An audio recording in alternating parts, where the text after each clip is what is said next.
자기사는 증시 각도기. 네, 안녕하세요. 젊은 투자 증시 아침반 안지원입니다. 네, 허탈 각도기 곽상준입니다. 네, 장 이거 뭡니까? 오늘도 좀 좋다 말았다. 오늘도 테마에 만발한 테마네요. 네, 야 꽃잔디 피우듯이 테마만 만발하고 주식에 지난 주말 선반영입니까? 이것도 모르겠네요. 아니 사실 많이 기대를 했거든요. 야 아니 우리가 오늘은 설마입니다. 왜냐하면은 선반영 한다고 인정했고.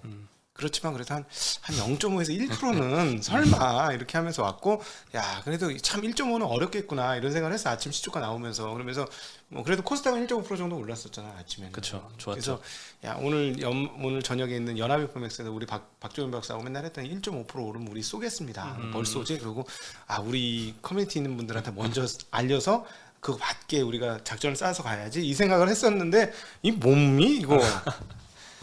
정말 꽝이다. 사실 나스닥이 한 3.8% 정도 올랐잖아요 금요일날. 그래서 그러니까요. 우리도 좀 기대를 했는데 사실 아침부터 조금 실망하긴 했어요. 장 시작 전부터 이제 그 한국 그 선물이 0.6%밖에 안 오르더라고요. 네. 코스피 200 선물이. 그래서 참 오늘도 그냥 그러겠다라 싶었는데 이 정도일 줄은 몰랐습니다. 코스피가 오히려 0.3% 하락을 했고요. 코스닥은 0.3% 상승했습니다. 그냥 외국인들 팔 때까지는 이제는 뭐 여긴 상수 정도 개념이니까 세상이 좀 안정화돼야 외국인이 안 팔지 않을까 하는 생각은 들긴 듭니다. 네. 오늘 기간은 또 짤짤이 하셔야 되고요. 그렇죠. 네, 단기 올랐으니까 받아 먹어야 되고. 네. 오늘 사실 수급도 큰 특징이 없었어요. 뭐 개인이 코스피에서 한 580억 사고 외국인은 170억 팔고 기관은 한 900억 팔았거든요. 1000억 이상의 수급이 없었습니다. 네, 순수급이. 네. 네. 그리고 오늘 뭐 환율도 1284원에서 지금 안 떨어지고 있어요. 안 좋아요. 네. 네. 아시아 증시도 조금 그냥 그렇습니다. 일본은 0.4% 플러스였고요. 홍콩 거의 보합이고 상해는 0.6% 정도 떨어지고 있습니다. 부양책 비슷한 게 엄청나게 나왔는데도. 네, 사실 반응을 오늘 안 합니다. 네. 아침에 굉장히 좋았거든요. 코스피도 거의 1% 상승, 뭐 코스닥도 1.5% 상승 이랬는데 우리나라만 꼬꾸라진 게 아니라 뭐 중국 그리고 미국 선물도 거꾸라졌거든요. 그게 바로 이거 보면은 미국이 좋을 리가 없지. 이것 때문인데요. 오늘 장 보면 한국 한 11시경에 이제 중국의 4월 데이터들이 발표가 됐습니다. 네. 상하이 봉쇄 영향이 전체적으로 영향을 크게 끼쳤고요. 굉장히 데이터가 안 좋은데 일단 소매 판매가 전년 대비 11% 감소했습니다. 예상치가 6% 감소했는데 굉장히 안 좋았고 전월에는 3.5% 감소했는데 이것보다도 굉장히 안 좋았습니다. 네. 산업 생산도 2.9% 마이너스가 났는데요. 예상치가 0.4% 플러스였습니다. 그러니까 굉장히 쇼크였죠. 전월에도 플러스 5%였는데 이것도 굉장히 안 좋았습니다. 네, 그리고 게다가 이 산업 생산 같은 경우에는 마이너스 난 적이 2020년 3월 이후로 처음입니다. 그때 코로나가 가장 극심했던 때였죠. 폭락기였던 2010년 3월에 13.5% 감소했는데 그때 이후로 계속 플러스였다가 처음으로 다시 마이너스로 돌아섰습니다. 네.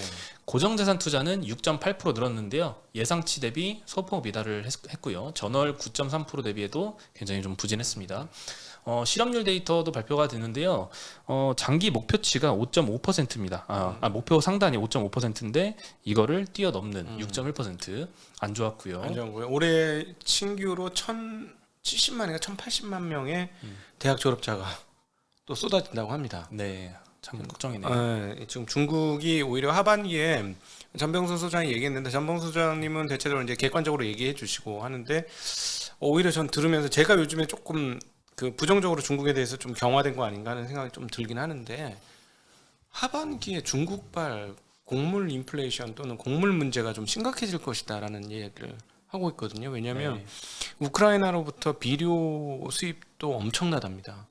그래서 그 비료 수급이 다 제대로 안 되면 중국에서의 작황이 좀 떨어지는 거 아니냐. 그 생각은 안 했거든요. 그동안에. 여파가 굉장히 크네요. 네, 그러면 진짜 올해 연말께 올해 가을 추석 기간 이후부터 내년까지가 오히려 곡물 관련해서 좀 문제가 되지 않겠느냐. 조금 싸하죠. 그러네요. 조금 싸하더라고요. 네. 예, 오늘 한국 시장도 그래서 요 기점으로 좀 꺾였는데요. 업종을 말씀드리면 섬유의복 섹터가 3% 상승, 제일 많이 올랐는데 F&F가 5.5% 상승하면서 업종 상승을 이끌었습니다. 예, 상하이가 좀 락다운에 좀 해제될 것 같은 기대감이 좀 네. 일고 있죠. 그러니까요. 근데 중국이 안 올랐어. 정말 그렇죠. 신기해. 일단 4월 네. 데이터가 안 좋았고요. 네. 5월 15일 이 중순 이후부터는 조금 봉쇄 완화 기조로 좀 간다고 하니까 6월 1일 날 기준으로 풀겠다는 뉴스도 그렇죠. 나오던데요. 예, 그런 네. 속보도 나오긴 했습니다. 네. 원래는 더 빨리 풀 걸로 한 20일부터 이제 해제될 걸로 봤는데 6월 1일 정도로 시점이 그래도 명확히 바뀌었습니다. 두 번째는 음식료 섹터가 제일 그 다음에 상승을 했고요. 사조 동아원 이런 회사들은 뭐 상한가를 갔습니다. 네. 고려산업 15%, 대한제분 14%, 마니커 10%, 대한제당 7% 굉장히 많이 올랐습니다. 저도 음식료에 있는데 제 것만 빼고 다 음, 5% 이상 급등하는군요. 그렇죠. 이 인생인가요? 잠깐 욕 나올 뻔했어 지금. 잠깐 눌렀어 지금. 네. 네, 그리고 이제 제일 많이 떨어졌던 거는 통신 업종인데요. 2.6% 하락했습니다. 뭐 SKT, KT, LG U+ 전체 다 2, 3%대씩 하락을 기록을 했습니다. 네. 사실 뭐 실적도 예상 대비 잘 나왔거든요. 3사 모두. 그리고 이제 5G 가입자 비중이 이제 절반까지 찼습니다. 네. SKT는 48%, KT 49%, LG U+는 44%. 절반 가까이가 이제 5G 가입자인데 신정부에서 이제 5G 중간 요금제 도입을 한다고 하잖아요. 요걸 도입하면 이제 1인당 이 통신 요금을 내는 이 ARPU라고 하죠. 이게 좀 하락할 것 같은 이런 리스크가 조금 반영이 된 게 아닌가 싶습니다. 네. 그리고 의약품 섹터도 안 좋았는데요. 셀트리온이 연이어서 하락을 하고 있습니다. 지난주에 어닝 쇼크 발표한 이후로 굉장히 큰 폭락을 했었는데 네. 오늘 추가로 2.7% 하락을 했고요. 대웅제약, 대원제약, 삼성바이오로직스, 녹십자, 한올바이오파마 다 시총 상위주들이 1, 2%대씩 하락하면서 의약품 섹터도 좋지 않았습니다. 그리고 의료종밀 섹터도 떨어졌는데요. SD바이오센서 같은 이 진단키트 회사들이 1분기 실적 굉장히 놀랍더라고요. 뭐 매출액이 뭐 사상 최고치를 기록을 그럼, 하면서 그렇죠. 아무래도. 예, 현금이 굉장히 많이 쌓여 있을 것 같습니다. 근데도 주가가 안 올라. 그쵸. 이제 뭐 피크아웃 그 공포의 피크아웃. 피크아웃이죠. 네. 예, 그래서 주가가 계속 눌려 있고요. 그리고 이 섬유의복 섹터 다시 말씀을 드리면 이 상하이 봉쇄가 50일 만에 완화가 될 것 같은 기대감이 열고 있는데요. 15일 날 상하이시 부시장이 얘기했었죠. 상업활동 회복을 추진할 것이다. 그리고 오늘부터 백화점이나 뭐 슈퍼마켓, 마트, 편의점, 미용실, 약국, 오프라인 영업이 재개가 되었습니다. 근데 이제 조금 우려가 되는 거는 이제 아시안 게임을 연기했죠. 안 하기로 했죠. 네. 연기로 했고 내년도에 개최될 행사들까지 지금 줄줄이 연기를 하고 있는데요. 지금 당장은 이제 봉쇄가 완화될 것 같은 기대감이 있는데 내년도에 열릴 행사까지 지금 미루고 있는 걸 보면은 봉쇄가 지금 당장 이제 끝날 거다라고 안심을 하기는 조금 이른 게 아닌가 이런 생각도 좀 들더라고요. 그렇죠. 만약에 다시 퍼지면 제일 네. 걱정하는 게 그거죠. 다시 퍼지면 어떻게 할 건데. 네. 그렇죠. 이제 뭐 사회면 제로 코로나 요거는 달성을 한다 하더라도 그래도 중국 전체 대륙으로 봤을 때는 아직 정부에서 걱정을 좀 하고 있는 게 아닌가 싶습니다. 네. 네, 그러면 봉쇄 해제 이후에 지금 해운 운임 상승할 거다 이런 전망도 있는데요. 조금 이 회사마다 좀 시각이 갈리는 것 같아요. 저도 운임이 좀 상승하지 않을까 이런 생각을 갖고 있었는데 신영증권에서는 이제 운임이 2분기에는 좀 쉬었다가 3분기에는 물류 차질이 다시 재발할 걸로 보고 있습니다. 예, 중국이 상하이 락다운이 풀리면 다시 물동량이 좀 빠르게 늘면서 3분기부터 운임이 다시 올라갈 것이다 라고 보고 있는데 반면에 NH증권에선 봉쇄 해제로 인한 물동량 증가는 일시적이다. 연간으로 봤을 때는 로우 싱글 정도 상승하고 말 것이다. 이런 전망을 하면서 조금 시각 차이를 보이고 있습니다. 네. 지난주 금요일 날 컨테이너 운임 지수 발표가 됐는데요. SCFI 기준으로는 소폭 하락했는데 하락폭은 굉장히 지금 줄어들고 있고요.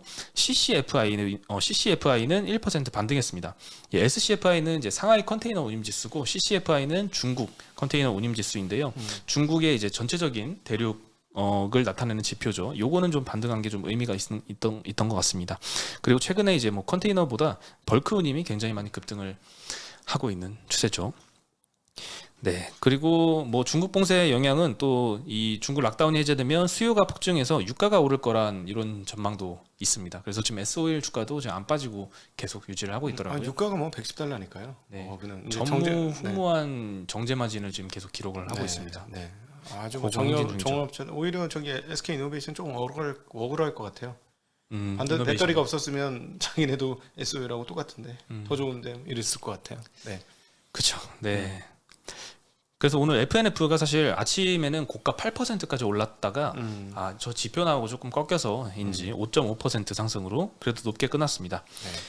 음식료 섹터에서는 오늘 좀 인도의 밀 수출 금지 결정이 좀 시장에 영향을 끼친 게 아닌가 싶습니다. 식품 가격이 좀 오를 걸로 기대를 하고 있는 것 같은데요. 밀 선물 가격 한번 보여드리겠습니다. 사실 인도 같은 경우에는 이 밀 생산량은 세계 2위지만 밀 수출 비중으로는 한 2%, 3% 요거밖에 안 되거든요. 그래서 네. 저는 처음에 이 인도가 이 밀 수출 금지한다는 뉴스가 떴을 때 수출 비중 높은 거는 사실 뭐 미국, 캐나다, 우크라이나, 러시아 이런 데인데 2, 3%밖에 안 되기 때문에 시장이 별로 영향이 없지 않을까 싶었는데 실제로 이제 미국 밀 선물 가격을 보니까 그 인도 수출 금지 이후로 좀 폭등하는 모습이 좀 보이고 있더라고요. 네. 그래서 오늘 좀 시장에서도 영향을 끼쳤던 것 같습니다. 일단 그 공유는 고원에 있다고 계속 제가 표현을 드렸는데 고원에서 크게 오른 다음에 살짝 조정받은 다음에 안 밀리고 아까 차트에서 보셨습니다만 고원에 계속 있고 이제 비료 문제도 있는 거니까 만약에 정말로 그렇게 돼가지고 올 겨울에 중국이 제대로 추수를 못했다. 이것도 역시 올해는 이제 계속 중국이 계속 걸리는 상황입니다. 근데 어쨌든 하반기에는 6%대의 성장률을 내기 위해서 어마무시한 돈을 쓸 가능성은 점차 높아지고 있다. 네. 네. 그렇게 보시는 게 논리적으로 타당할 것 같습니다. 네. 그리고 밀 가격 문제는 이제 인도뿐만 아니라 지금 러시아하고 우크라이나가 25%를 차지합니다. 근데 전쟁 리스크가 계속 장기화되고 있고, 그리고 주요 수출국인 미국과 프랑스도 가뭄 때문에 밀 수확량이 감소할 걸로 전망을 하고 있습니다. 그래서 곡물 가격 안정이 좀 단기간 내로는 힘들지 않을까 이런 의견이 좀 다수를 차지하는 것 같고요. 네. 그래서 오늘 음식료 섹터 거의 뭐 테마성으로 움직입니다. 뭐 난리 10%씩 났어요. 움직이고 뭐 난리 상한가도 났어요. 가고. 상위 종목들은 휩쓸었습니다. 오늘 휩쓸었어. 네. 네. 그리고 오늘 조선주 주가가 사실 오전에 좀 한 2%대까지 하락을 했었거든요. 종가로도만 1%대 이렇게 하락세를 기록을 했는데요.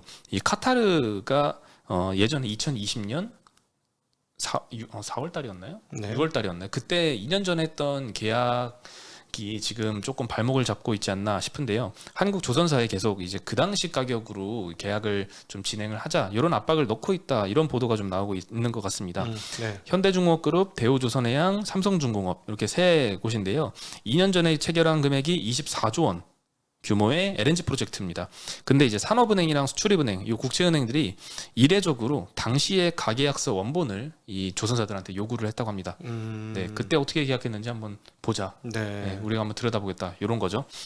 카타르가 이제 그동안 원자재 가격이 많이 올랐는데 그 2년 전 체결했던 그때 가격으로 수주를 해야 된다라고 압박을 하고 있는 게 좀 사실인 게 아닌가. 이렇게 국책은행이 자료까지 요구하는 거 보면 네. 이런 생각이 들고요.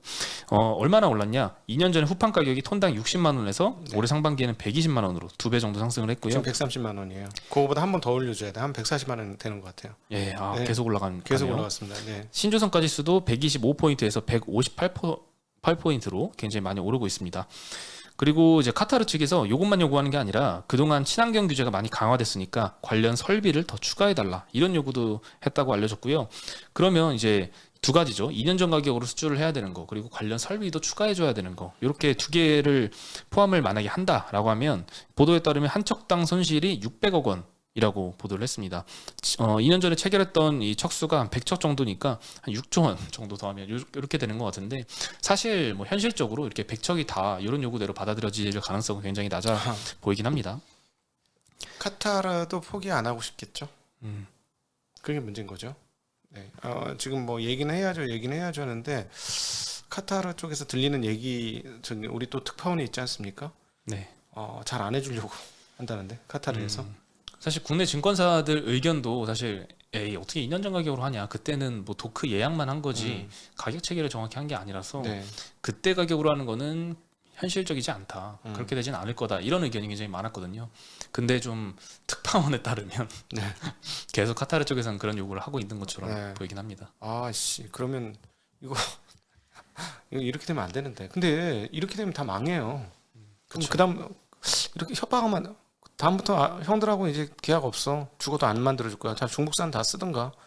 이렇게 배짱을 튀겨야 되는데 약간 이제 갑으로 가고 있지 않습니까? 우리가요?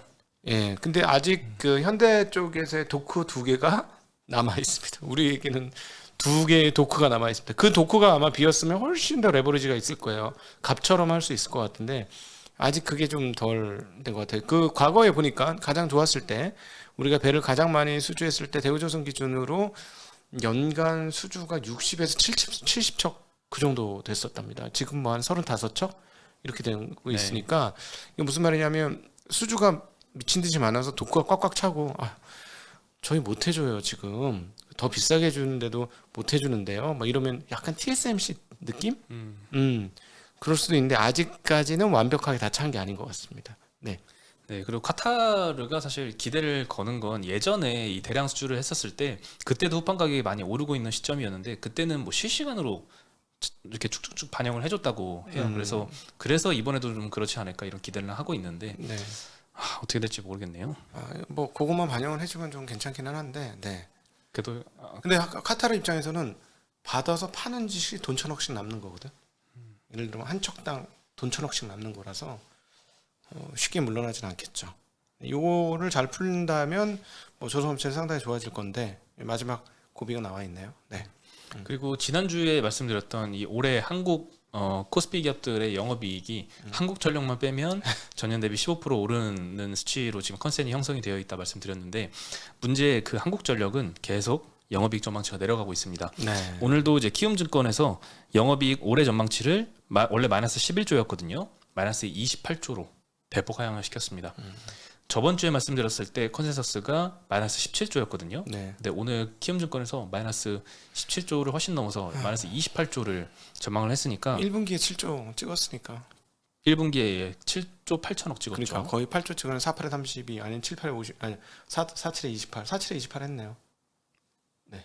7조씩. 네, 네. 이 적자가 계속 유지가 될 걸로 가정을 하고 있는 것 같습니다. 자꾸 이런 거 나오는 거 보니까 전기세 오를 것 같네요.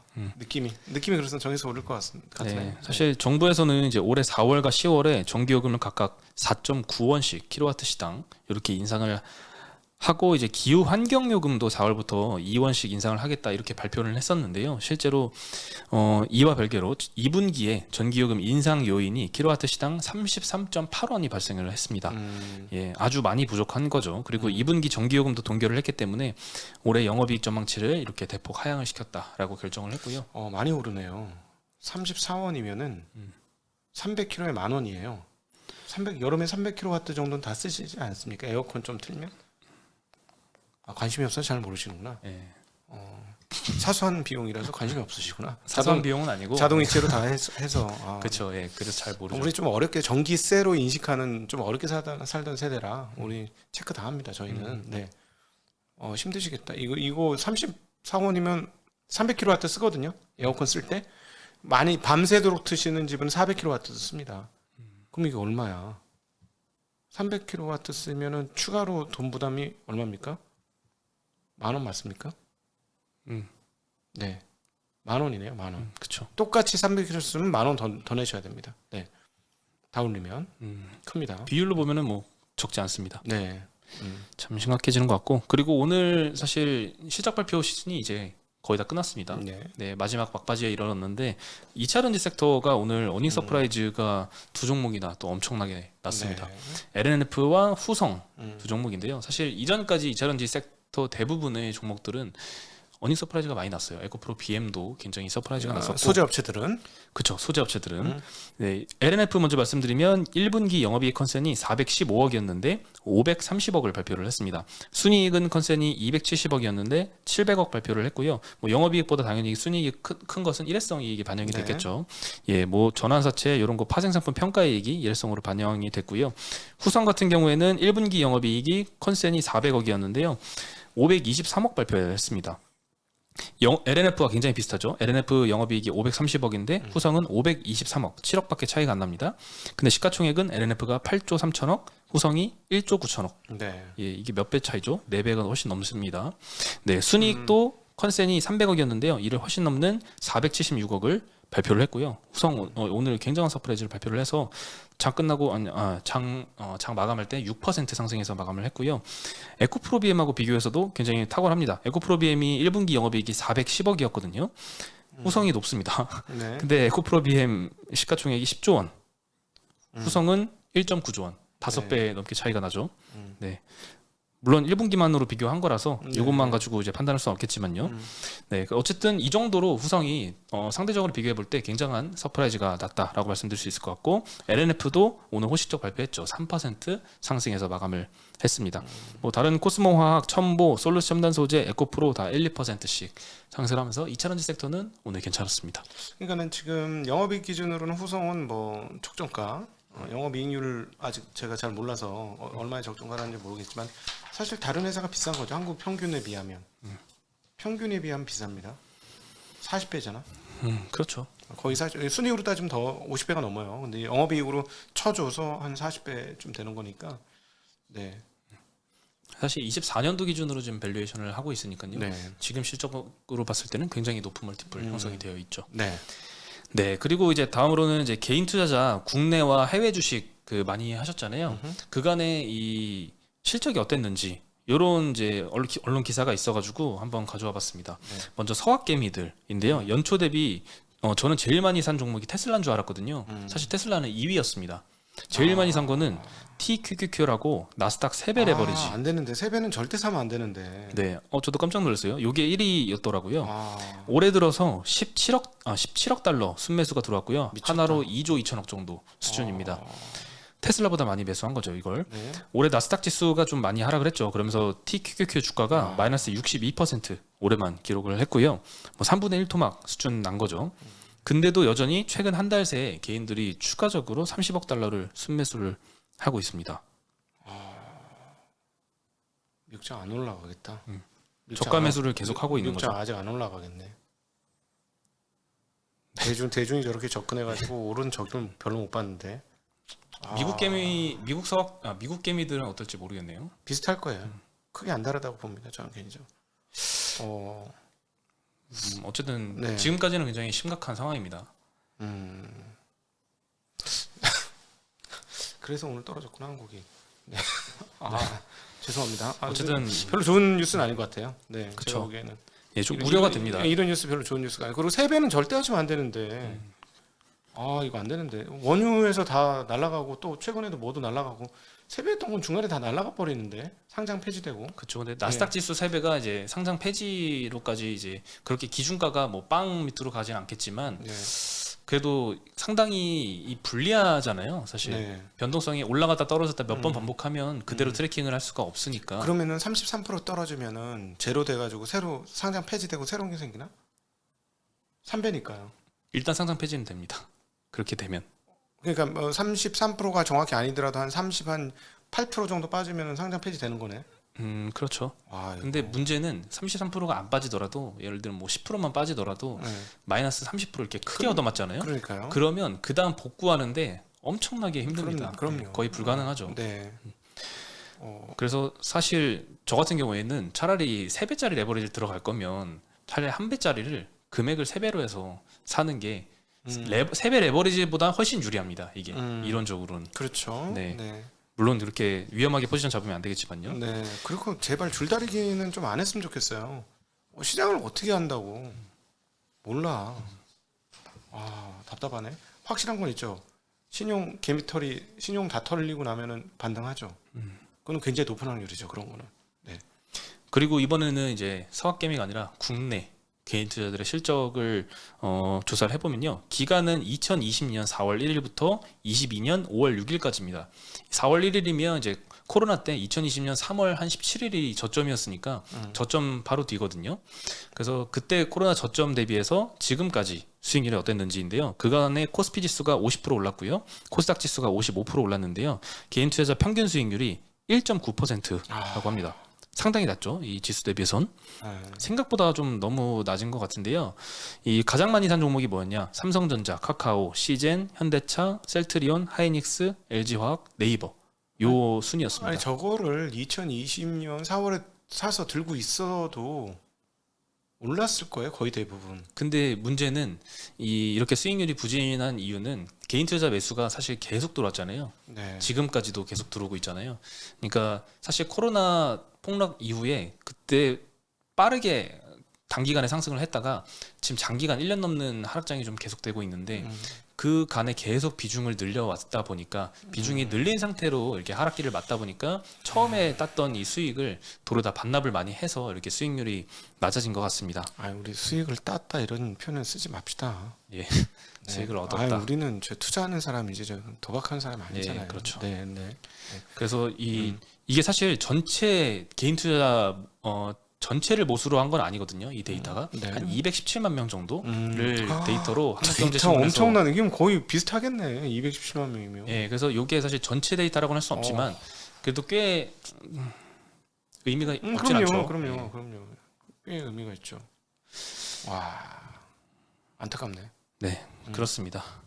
그래서 이 각도기 TV 시청자분들은 이거보단 잘 나오지 않으셨을까 생각을 해봅니다. 지금 너덜너덜해진 것들만 잘 고르셔도 요거보다는 잘할 수 있겠네요. 너덜너덜한 거. 그래서 사실 순매수 네. 상위 종목을 보니까 예전하고 좀 많이 달라진 것 같아요. 유튜브가 좀 활성화되고 나서 예전에는 좀 코스닥 이런 작은 이 테마주 위주로 굉장히 순매수가 많았는데 요즘에는 다 막 삼성전자, 현대차, 뭐 그건 네이버. 좀 다양한 점이에요. 왜냐하면 이런 회사들은 언젠가는 자기 그 체력을 회복하겠죠. 주가도 회복하고. 아, 체력은 지금 떨어진 건 아니야. 체력은 좋은데 주가만 떨어졌으니까 네. 언젠가 주가는 올라오겠죠. 그래서 저는 테슬라도 물린 거는 테슬라로 물리면 그나마 좀 다행인 게 이 회사의 지금 생산성이 유지가 된다면 한 24년도쯤에는 다 회복하는 거는 뭐 어렵지 않겠다 이런 생각을 하거든요. 네. 네, 그래도 그나마 대형주는 그건 좋죠. 그나마. 예. 네, 오늘 소식은 여기까지고요. 저희는 연합인포맥스에서 오늘 8시에 뵙겠습니다. 네. 네, 인사드리겠습니다. 안녕. 안녕.